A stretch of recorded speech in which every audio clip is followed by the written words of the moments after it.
Each and every hat that we make for Boot Barn's Cody James is touched by 46 people that have been working with hats for no less than 15 plus years. All of the hats are custom made to the customer's specifications. So we begin the process with blocking. It's very important, in particular to us, to have the proper fur mixture: beaver fur, rabbit fur, and wild rabbit fur.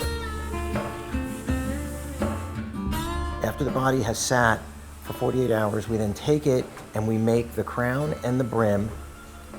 Our artisans over the years have come to learn the variations in quality, and therefore they're very sensitive to making sure that they get the most out of the hat body.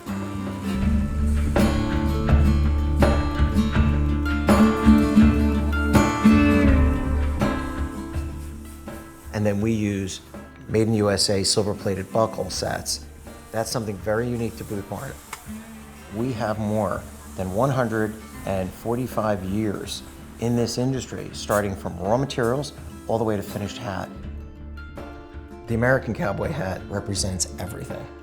It is history and freedom we all have come to just embrace and respect.